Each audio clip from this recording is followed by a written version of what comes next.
murah kenapa harus larang gitu loh. Sebenarnya pencegahan efektif itu sebelum terjadi adanya pemberontakan, bukan pada saat setelah adanya pemberontakan, betul nggak? Makanya ada preventif, ada preemptif. Binwil itu apa? Kayak gitu ibaratnya, betul? Binwil ter itu pentingnya di situ. Kalau nggak ada ter, mau ngandalkan pasukan tempur aja, ya berarti kan ngejek gelut terus. Ter itu penting nggak? Jangan main-main, nggak ada ter kacau pak. Sama, mitigasi pencegahan itu sangat penting. Jadi diharapkan petani bisa menyerap pemahaman tentang kewilayahan tersebut. Jangan sampai wilayah kita sudah terlanjur terserang musuh, kita mengatasinya susah. Sebelum musuh masuk, sebelum musuh itu berkembang biak, selesaikan dulu. Paham ya? Siap. Ada lagi pertanyaan yang belum terjawab? Pertanyaan lain baru? Ini produknya nanti bisa dibeli di mana? Produknya bisa dibeli di mana? Mbak Devi? Mbak Devi? Sini Mbak Devi. Katanya bapaknya tanya produknya bisa dibeli di mana? Sini. Kalau mau beli sama Mbak Devi aja. Minta nomor HP-nya. Iya. Kenapa masukin grup aja? Oh iya, masukin grup ya, nanti Mbak Devi masukin grup. Nanti yang khusus pelayanan penjualan Mbak Devi. Ini kan bukan orang Pekalongan semua soalnya. Oh bisa diatur. Keluar Pekalongan soalnya. Ini nanti CO. Ya. Kalau di Shopee Ada. Nanti yang ngurusin Mbak Devi semua. mereknya apa nggak tahu. Nah, apa itu? Namanya ini? Deruci Biofertilizer. Deruci. Ya, ada. Terima kasih Mbak Devi. Tinggal pesankan enak. Ya, nanti yang ngurusin adminnya Mbak Devi semua, karena saya sudah terlalu pusing dengan gambarnya mana. Saya mau buka materi malah. Dengan orang-orang itu pusing. Iya, ini beda tipis sama Mbak Devi ini, sama-sama putih tapi ini lebih jahat Pak. Soalnya ini mainannya zat kimia. Tadi saya mau bicara apa ya? Mau bicara tentang, oh iya DNA. Saya belum dapat ini materi tentang DNA. Supaya paham dasar ya Pak ya. Apa itu DNA? Sebentar, aku udah pernah ambil materinya tapi nyarinya susah Pak. Mending aku bikin baru lagi aja. Bentar, cepet.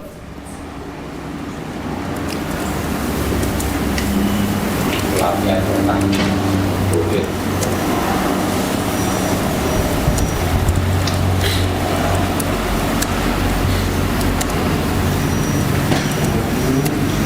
Suhu. Iya, tapi nanti semuanya wilayah itu. Dua orang Samsung dua suhu, ini bakal penting. Itu bakal pentingnya. Topik, jadi sesuatu bukit. Bukan sih kaki-kaki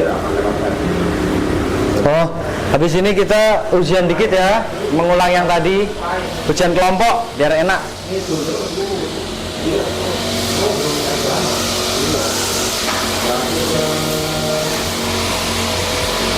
Oke, kita lanjut kelas ya. Lampu AC. Semangat semuanya.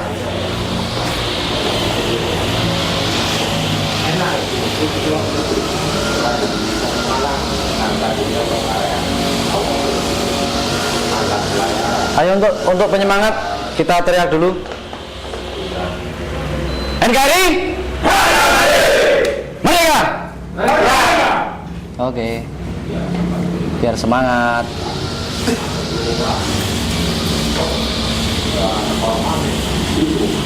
Oke, ini saya cek.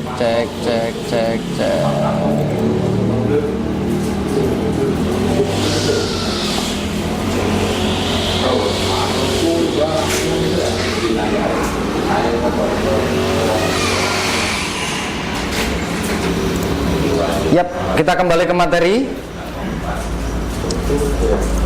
Ini yang tadi saya ceritakan tentang DNA. Aduh, tadi ada keluar satu lagi. Paham gak nanti dia ketinggalan? Susah kali itu. Ya, ini DNA ya Pak. Jadi struktur DNA dari organisme ke tingkat atom sampai hal terkecil. Ini nanti saya kirim di grup, tenang aja.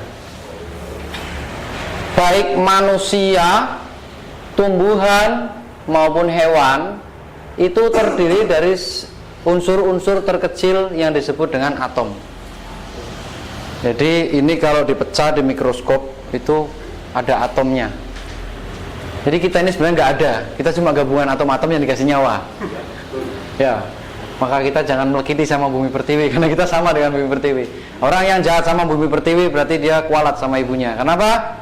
Kita ini terbuat dari bagian bumi pertiwi juga. Nah ini, kenapa kita harus menyayangi bumi pertiwi? Karena kita makan dari bumi pertiwi, masuk ke dalam tubuh kita. Kalau bumi pertiwinya beracun, masuk ke dalam beras, berasnya beracun, masuk tubuh kita, kita juga keracunan. Ini dasar kenapa harus pertanian organik presisi. Saya ketat di sini, saya keras di sini, karena ini adalah doktrin dasar kita.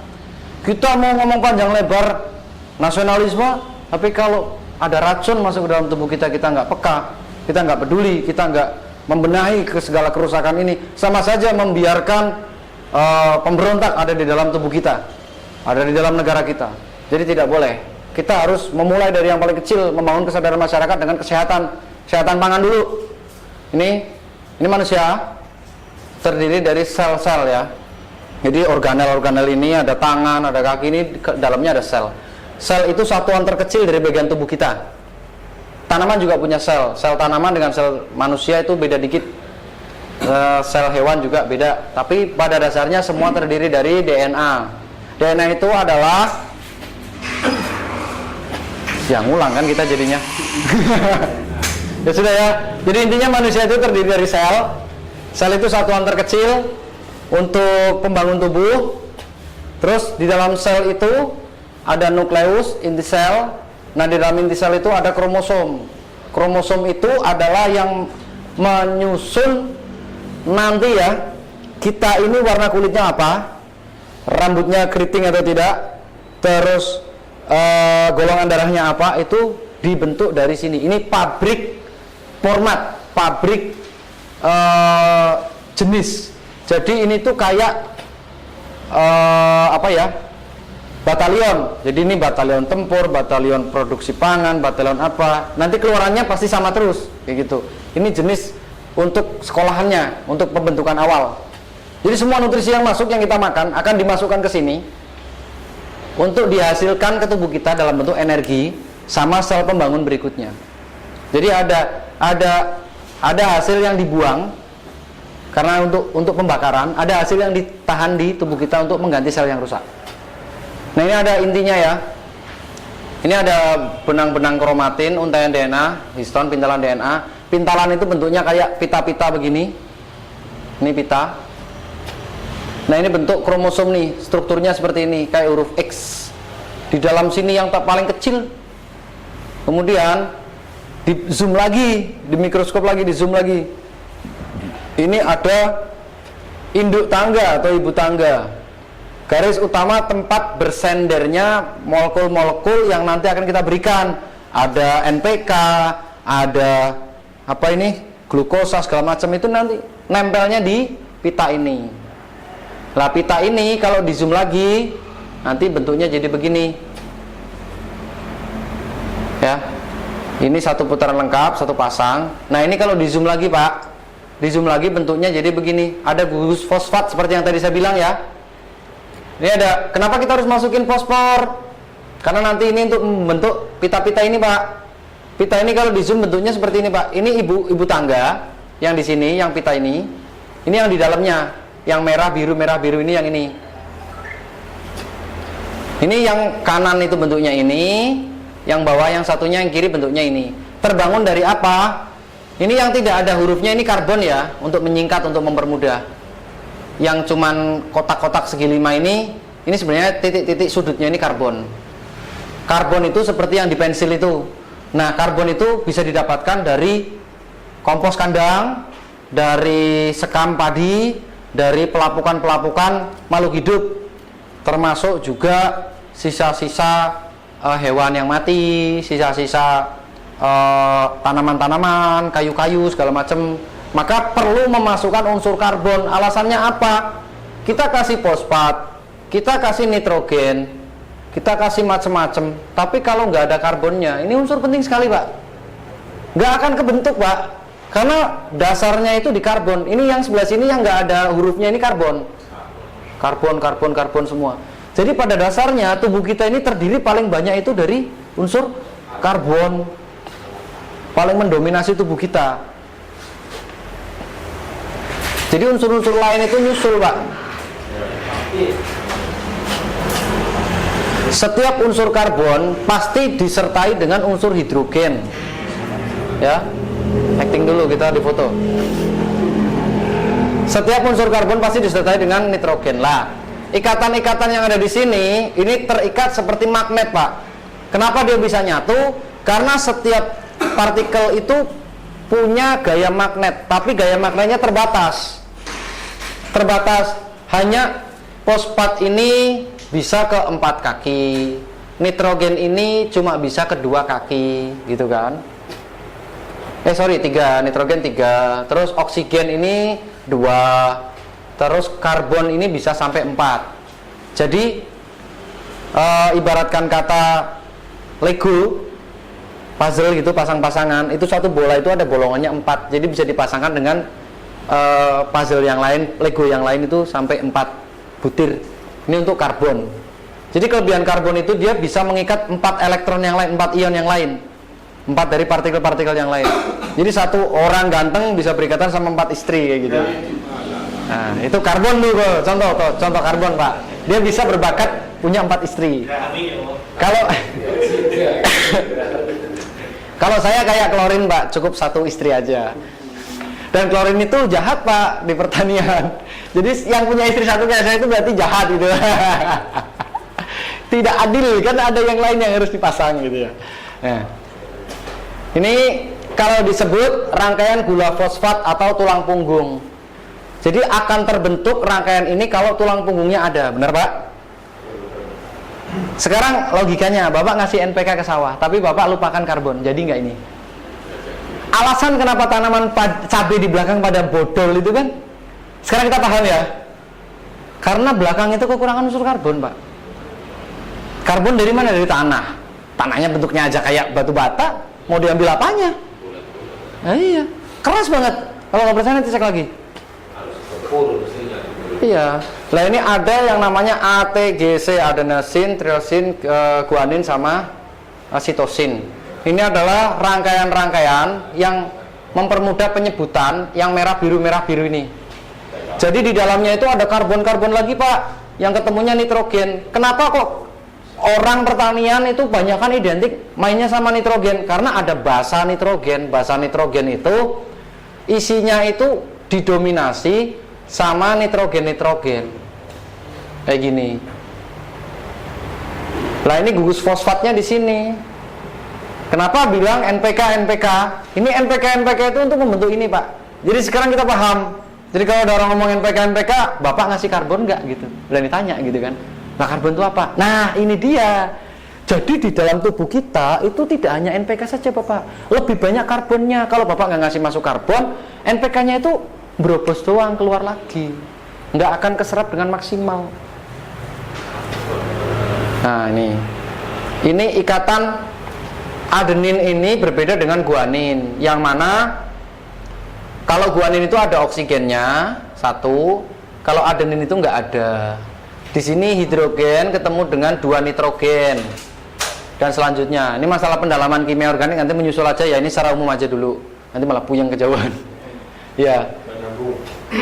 Ya, jadi pada dasarnya gula deoksiribosa itu adalah faktor utama pembentuk DNA, yang mana DNA ini adalah pabrik sel. Jadi kalau ada gula deoksiribosa ini C5H10O4, C-nya ada 5, H-nya ada 10, O-nya ada 4. Ini C yang satu di sini nih, di ujung yang menghubungkan sama gugus fosfat. Gugus fosfat itu ada 1P dan ada 3O. Oksigen kan banyak di udara, jadi nggak usah ditambahin, nggak apa-apa. Terus nitrogen di udara sebenarnya juga banyak kalau ada bakteri penambat yang bisa membawa nitrogen nempel ke akar atau ke daun. Tapi kalau tidak ada, berarti harus ditambahkan dari luar, karena kecukupan nitrogen di lahan itu sangat kurang. Soalnya yang dibutuhkan nitrogen banyak banget. Tapi catatannya, klorofil itu sendiri tidak terbentuk dari nitrogen murni. Klorofil itu gabungan dari 4 nitrogen dan 1 magnesium. Kalau tidak ada 1 butir magnesium, tidak bisa membentuk 1 klorofil yang utuh. Maka banyak daun pucat di belakang. Kenapa? Karena nggak dikasih magnesium, cuma dikasih nitrogen saja. Nah, fosfat pun dibutuhkan untuk tangga utama. Ini nggak akan nempel, Pak, dari ATGC ini. Nggak akan nempel kalau nggak ada fosfat. Jadi gula deoksiribosa ini akan berdiri sendiri, nggak akan ketemu karena penghubungnya fosfat. Jadi mau tidak mau kita harus nambah NP. Lah K itu buat apa? Nggak ada di sini. Justru ini K itu kurir. Coba aja kita sudah siapin logistik, nggak ada truk, bisa ngantar ke lokasi nggak? Logikanya seperti itu. Jadi ya K kurir gampang lah gitulah. Ya, sampai di sini paham? Ada pertanyaan? Secara umum aja paham ya? Insyaallah. Nanti lebih dalamnya lagi gampang, nanti lewat grup aja. Jadi mohon maaf ya, walaupun kita usia sudah dewasa, sudah sedikit lagi tua gitu kan ya, tapi tidak menghambat kita untuk belajar. Karena apa? Ini tuh ilmu yang gampang sebenarnya, asalkan yang ngejelasin bisa. Kalau yang ngejelasin nggak bisa ngejelasin ya gimana? Iya, simple sebenarnya. Tinggal kayak tadi analogi. Ini tuh logistik, kalau nggak ada yang nganterin nggak sampai gitu. Kalium tuh sifatnya hanya nganterin dari akar ke pucuk. Kalau udah selesai, jadi anterin balik lagi ke buah. Nah, kalau nggak ada kalium gimana Pak? Gimana mau buah? Kenapa kalau buahnya jelek-jelek? Karena yang kurirnya nggak ada Pak. Udah dimasak, diem aja. Jadi terbuang airnya karena penumpukan, daripada nanti kok kelebihan muatan digugurkan. Akhirnya banyak daun yang masih hijau digugurkan karena kelebihan nutrisi. Numpuk gitu. Itu penyebabnya. Ya, sampai di sini asik banget ya pembahasan kita ya, sampai nggak berasa. Dan adem juga di sini.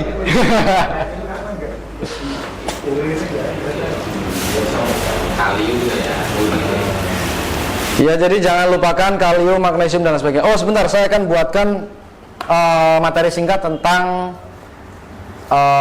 itu NPK nutrisi. Ini penting banget. Mau ternak maupun mau pertanian semuanya harus ada ini. Ya, bentar saya buatkan dulu.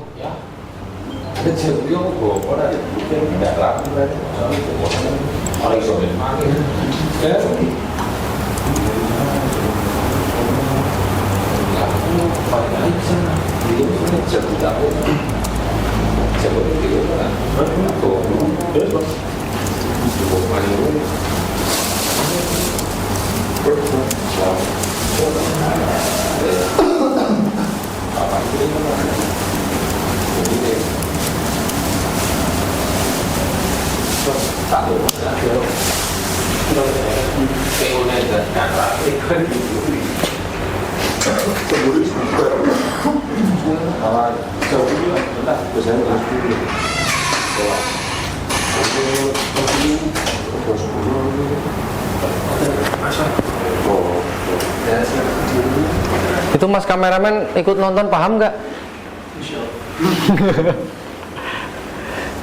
Sebentar, ini saya siapkan. Karena kita sama orang tua di kampung-kampung itu ya mungkin gunanya untuk ini Pak, ini pakai ini. Kalau jelaskan seperti itu, saya pun nggak paham juga.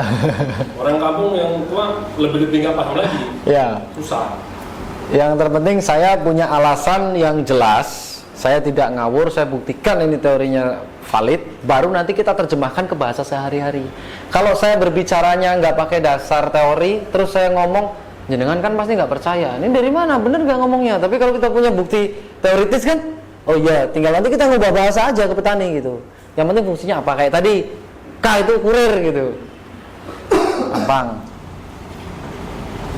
Oke, sebentar saya tunjukkan ini ada. Udah ada. Secara simpel dan sangat sederhana nih. Udah ada, sebentar.